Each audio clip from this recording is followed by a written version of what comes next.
Baik, pada kesempatan kali ini kita membahas soal-soal ujian mandiri untuk SBMPTN UNES. Jadi ada soal kimia dari tahun 2018 dan totalnya ada 15 soal yang akan kita bahas dalam kesempatan kali ini. Namun karena mungkin durasinya agak panjang, jadi kita akan bagi menjadi 2 kali video pembahasan. Jadi di video pertama ini akan kita bahas soal dari nomor 1 sampai nomor 7. Ada beberapa topik yang kita bahas dan tentunya setelah pembahasan ini kita harapkan bisa membantu kamu lolos di seleksi mandiri untuk SBMPTBR ya. Jadi kita mulai saja dari soal yang pertama. Disebutkan bahwa unsur-unsur berikut yang termasuk isoelektronik kecuali. Jadi pengertian dari kata kunci ini isoelektronik adalah zat yang memiliki atau unsur yang memiliki jumlah elektron yang sama. Nah, cara mencari jumlah elektron kita simbolkan rumusnya jumlah elektron sama dengan nomor atom dikurang dengan muatan. Nah, kalau yang di option A kita perhatikan langsung nomor atomnya itu yang 15 ini dikurang muatannya 3. Berarti yang di si P ini ya terdapat 12 buah elektron, sementara pasangannya yang S 16 dikurang negatif 2 itu berarti 18 elektron. Jadi jumlah elektronnya tidak sama, dan karena ditanyakan yang kecuali maka sudah pasti jawabannya adalah yang di option A. Namun lebih lengkap kalau di pembelajaran ya, kita bahas satu persatu dari option B sampai option E, kita buktikan bahwa di option B sampai E itu memiliki jumlah elektron yang sama. Kita mulai dari yang B, berarti 16 dikurang negatif 2, 18. Kemudian 17 dikurang negatif 1, berarti juga 18, berarti terbukti benar. Yang C-nya 18 dikurang muatan, muatannya nggak ada, berarti 0, berarti memiliki 18 buah elektron. Sementara pasangannya 19 kalium, berarti 19 dikurang positif 1, memiliki 18 buah elektron sama. Kemudian yang di option D, 20 dikurang 2 berarti juga 18, dan 16 dikurang negatif 2 juga 18, berarti ini benar.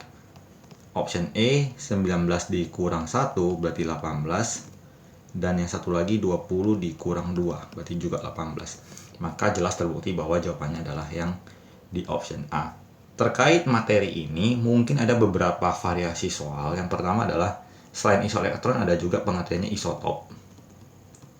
Jadi kalau isotop itu kita fokuskan ke nomor atom. Jadi suatu unsur misalkan A dengan A memiliki nomor atom anggaplah ini 10. Ini 10, di sini 20, di sini 21. Apabila nomor atom, nomor yang di bawah ini sama, maka itu disebut sebagai isotop. Yang definisi yang berikutnya adalah isobar. Isobar itu kita memfokuskan ke jumlah nomor masanya. Jadi kalau misalnya ada suatu atom A 10, 20 dengan ada suatu atom B 11, 20, kita perhatikan jumlah bilangan yang di atas ini sama, maka itu disebut sebagai isobar. Yang berikutnya adalah isoton. Isoton itu memiliki jumlah neutron yang sama. Jadi kalau kita misalkan satu unsur A 10, 20 itu memiliki jumlah neutron adalah hasil pengurangan nomor massa dikurang nomor atom. Jadi 20 dikurang 10 memiliki 10 buah neutron. Maka akan isoton dengan zat yang juga memiliki 10 buah neutron. Contohnya adalah 11, 21. Kalau kita kurangkan juga 10 ya. Jadi unsur si A dan si B ini memiliki jumlah neutron yang sama, maka disebut sebagai isoton. Jadi ada 4 buah definisi yang kita bahas. Yang pertama adalah isotop, isobar, isoton, dan isoelektron itu sendiri. Jadi beginilah contoh variasi soal yang mungkin ya keluar apabila terkait dengan unsur. Nah, kita lanjut ke soal kedua. Pernyataan di bawah ini yang benar tentang suatu sifat periode unsur. Jadi ada yang periodenya dari kiri ke kanan dan juga dari golongan dari atas ke bawah. Nah, sistem periode sendiri kita mulai lebih gampang ya kalau kita tinjau dari atas ke bawah. Jadi dari atas ke bawah itu menyatakan jumlah kulitnya bertambah. Itu berarti semakin ke bawah ya, semakin ke bawah jari-jari atomnya itu semakin jari-jari atom semakin besar. Kemudian energi ionisasi semakin kecil. Kenapa semakin kecil? Karena ketika kita membandingkan dua buah unsur dengan jari-jari yang berbeda, ini satu kulit, ini dua kulit, maka energinya ini ikatan antara elektron ke inti yang ini akan lebih kuat, sementara elektron ini akan memiliki energi yang lebih kecil, sehingga elektron yang di luar ini lebih mudah lepas, dan untuk melepaskannya dibutuhkan energi yang lebih sedikit, maka disebut energi ionisasinya lebih kecil. Kemudian dia akan cenderung lebih positif karena lebih mudah melepaskan elektron. Sementara dari sistem peninjauan dari kiri ke kanan dalam suatu periode yang sama, maka kebalikannya, bahwa jari-jarinya akan semakin berkurang, kemudian energi ionisasi akan semakin bertambah, dan dia akan cenderung menjadi bermuatan negatif karena memiliki keelektronegatifan yang lebih besar. Nah, sekarang tugas kita adalah mencocokkan konsep ini dengan yang dipilihan. Kita mulai dari option A. Dalam satu periode dari kiri ke kanan, keelektronegatifan atom berkurang. Jadi dari kiri ke kanan kita tinjau yang konsep yang kedua, bahwa energi ionisasinya semakin bertambah dan dia akan semakin negatif. Berarti seharusnya adalah keelektronegatifannya itu bukan berkurang, tetapi bertambah. Berarti yang A salah. Kemudian yang B. Dalam satu periode dari kiri ke kanan, jari-jari atom bertambah. Dari kiri ke kanan, jari-jari atomnya semakin kecil. Jadi ini juga salah. Seharusnya semakin kecil. Yang option C. Dalam satu golongan dari atas ke bawah, keelektronegatifan bertambah. Jadi salah juga karena dia semakin positif. Jadi kalau dia semakin positif, berarti keelektronegatifannya berkurang. Kemudian dalam satu golongan dari atas ke bawah, jari-jari atom berkurang. Dari atas ke bawah, jari-jari atom semakin besar ya. Jadi ini juga salah. Seharusnya bertambah. Kemudian yang terakhir, yang di option E. Dalam satu golongan dari atas ke bawah, kecenderungan atom untuk melepas elektron bertambah. Karena energi ionisasinya semakin kecil, semakin mudah melepaskan suatu elektron, maka benar bahwa dia cenderung lebih melepaskan elektron. Maka kita jawab sebagai option E. Kita lanjut ke soal nomor 3. Bilangan oksidasi atom B pada NaBH4 adalah. Jadi kita tuliskan ini terdiri dari satu buah atom Na, satu buah atom B, dan 4 buah atom H. Tidak ada muatan di sini, maka kita tuliskan sama dengan 0. Jadi kalau ada muatannya negatif 2, kita tuliskan sama dengan negatif 2. Nah, si Na ini sendiri adalah golongan A1A, berarti memiliki bilok 1. Berarti 1 dikali 1 ini tetap 1, ditambah B, tambah H juga memiliki bilok positif 1. Berarti 4 dikali 1 juga 4, sama dengan 0.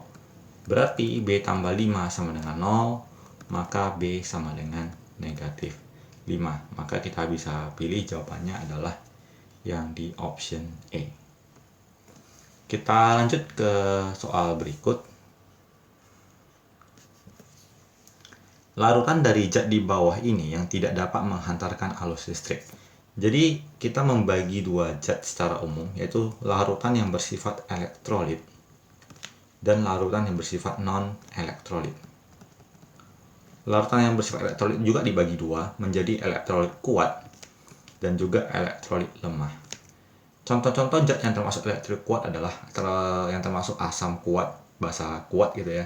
Contohnya adalah HCl, kemudian H2SO4, kemudian NaOH, atau garamnya seperti NaCl dan lain sebagainya. Sementara yang dimaksud dengan elektrolit lemah adalah zat-zat yang berupa basa lemah maupun asam lemah. Contohnya seperti CH3COH, ya, asam asetat, atau NH4OH, di mana ini adalah NH3 gas NH3 yang dialirkan atau dilarutkan dalam suatu wadah yang berisi air ya. Nah, non-elektrolit sendiri banyak zatnya. Contohnya adalah larutan gula-gula. Ya, gula itu sendiri bisa karbohidrat, misalnya C6, H12O6. Kemudian zat yang berupa urea. Urea ini namanya dengan simbol CO, NH2 dua kali seperti itu. Nah, ini adalah beberapa contoh secara umum ya. Masih banyak lagi sebenarnya, tapi yang umum ditanyakan. Kalau kita tinjau soalnya adalah larutan dari zat di bawah ini yang tidak dapat menghantarkan arus listrik. Berarti yang ditanyakan adalah larutan yang bersifat non-elektrolit. Kita perhatikan kebetulan sudah langsung muncul ini optionnya adalah si CONH2 dua kali, yaitu si urea. Maka jawabannya adalah option B. Kita lanjut ke soal berikut. Sesuai dengan teori asam basa beracun larutan HCl termasuk asam. Jadi satu pengertian yang kita ingin samakan persepsinya adalah bahwa untuk larutan HCl walaupun tidak disebutkan itu berarti dianggap HCl di dalam air ya. Jadi larutan HCl itu adalah HCl yang dilarutkan dalam air. Maka menurut reaksinya itu akan terjadi bentuk Cl- ditambah H3O+, di mana nanti H3O+ ini sendiri akan menjadi H2O ditambah H+. Kalau kita perhatikan bahwa si HCl ini akan mendonorkan si proton H+ ini, H+ ini disebut dengan proton, didonorkan ke si H2O diberikan, maka HCl ini sebagai donor proton adalah bersifat sebagai asam. Sementara yang menerima adalah atau akseptornya adalah bersifat sebagai basa. Maka menurut teori Bronsted-Lowry ini HCl termasuk asam. Ini juga benar. Kemudian yang di pernyataan kedua adalah HCl bersifat asam karena dapat melepaskan ion H+ di dalam air. Jadi teori asam basa selain menurut Bronsted-Lowry juga ada yang menurut Arrhenius, di mana menurut Arrhenius asam itu adalah zat yang ketika dalam air akan melepaskan ion H+. Nah, pernyataan ini juga benar bahwa HCl bersifat asam karena dapat melepaskan ion H+ dalam air. Namun antara pernyataan dan sebabnya ini tidak berkaitan ya, karena yang ini menyatakan tentang Bronsted-Lowry, sementara yang ini merupakan keterangan dari sifat Arrhenius, teori asam basa Arrhenius. Maka tidak ada hubungan di antara kedua pernyataan ini, maka kita beri jawabannya adalah sebagai option B. Kita lanjut ke soal berikut, soal nomor 6. Soalnya seperti ini, jika 15 gram natrium karbonat diperoleh dari proses dekomposisi termal 75 gram natrium hidrogen karbonat, berapa persen hasil proses dekomposisi tersebut? Dalam soal ini sudah diberikan reaksinya adalah 2NaHCO3 bereaksi terurai menjadi Na2CO3 ditambah H2O ditambah CO2. Sekarang kita perhatikan keterangannya adalah bahwa diberikan 75 gram natrium hidrogen karbonat yang ini. Maka kita hitung dulu MR-nya. Untuk si NaHCO3 adalah Na-nya 23, H-nya 1, C-nya 12, dan 3 buah O. 3 kali 16 adalah 48. Maka total MR-nya adalah 84. Kita cari molnya. Molnya itu rumusnya adalah gram per MR. Jadi gramnya adalah sebanyak 75 dibagi 84. Ini angkanya kurang bagus, tapi kalau kita bagi sebesar 0,89. Kemudian dari molnya si NaHCO3 ini, kita mau berangkat mencari molnya si natrium karbonat. Jadi molnya ini sama dengan menggunakan perbandingan koefisien. Di sini nggak ditulis, dianggap 1. Dibagi dengan koefisien yang diketahui si 2, dikali molnya 0,89. Kalau kita kali nilainya adalah 0,445 mol. Lalu kita cari gramnya dengan cara mol dikali MR dari si Na2CO3. Nah, MR itu sendiri kita cari dengan menggunakan hitungan Na-nya 2, berarti 2 dikali 23, C-nya 1, dan O-nya 3 kali 16. Kalau kita hitung itu totalnya adalah sebanyak 106. Maka gramnya ini adalah 0,445 dikali 106. Kita peroleh sebesar 47,17 gram. Ini pembulatan ya. Nah, ditanyakan adalah persen hasil. Jadi secara teori, apabila kita mereaksikan 75 gram NaHCO3, seharusnya kita memperoleh sebanyak 47,17 gram. Kenyataannya, kita hanya memperoleh 15 gram yang kita peroleh.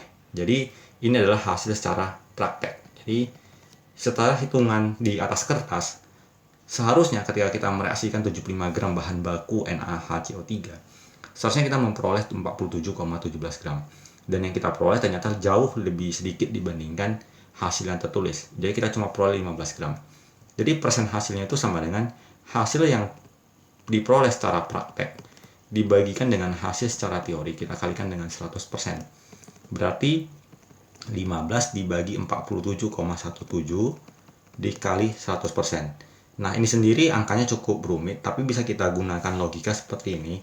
Jadi 15 dengan dibagi 47 itu mendekati nilainya adalah 15 dibagi 45. Jadi kalau 15 dibagi 45 itu hasilnya adalah 1/3, kurang lebih 33, sekian. Karena ini makin besar, jadi 47, maka hasilnya akan berada di bawah 33, namun tidak terlalu jatuh ke bawah nilainya. Maka untuk mempermudah perhitungan angka seperti ini, nggak perlu kalkulator, kita bisa pilih jawabannya yang 30, sekian. Maka kita pastikan jawabannya adalah yang di option E. Dan seandainya terjadi perbedaan perhitungan, mungkin saja perbedaannya itu mulai dari angka ini. Karena 75 dibagi 84 juga hasilnya tidak bulat 0,89. Masih ada desimal yang kita lakukan pembulatan, jadi mungkin di hasil akhirnya mungkin terjadi perbedaan beberapa angka di belakang koma. Tapi tidak masalah. Kita lanjutkan ke soal ke-7, soal terakhir untuk video pertama. Nanti kita lanjutkan lagi di video kedua. Jadi soal ini diketahui reaksi dari CaO ditambah H2O membentuk kalsium hidroksida ya, dengan delta H sama dengan negatif 350 kJ. Maka jumlah kalor yang dilepaskan pada reaksi di atas jika dinyatakan dalam kilojoule per gram. Jadi sama aja dengan 1 gram si CaO ini, berapakah si nilai delta H-nya. Maka kita cari dulu molnya dengan cara gram dibagi ml. Jadi gramnya kita anggap 1 gram, dan ml-nya adalah Ca ini 40, O ini adalah 16, maka 1/56. Maka kalornya itu sama dengan molnya dikalikan dengan delta H. Jadi untuk mengambil delta H-nya cukup kita ambil nilai positifnya saja, karena kalor dan delta H itu selalu berlawanan tanda. Jadi molnya adalah 1/56, dikali delta H-nya adalah 350. Jadi 1 dikali 350 tetap 350. Kemudian dibagi 56, jawabannya adalah 6,25. Maka jawabannya adalah option A. Jadi demikian pembahasan video pertama tentang soal-soal ujian mandiri SBMPTBR UNES tahun 2018. Semoga bermanfaat. Dan kita lanjutkan lagi di video kedua, nanti tinggal silakan cek video berikutnya di deskripsi. Semoga bermanfaat, sampai jumpa.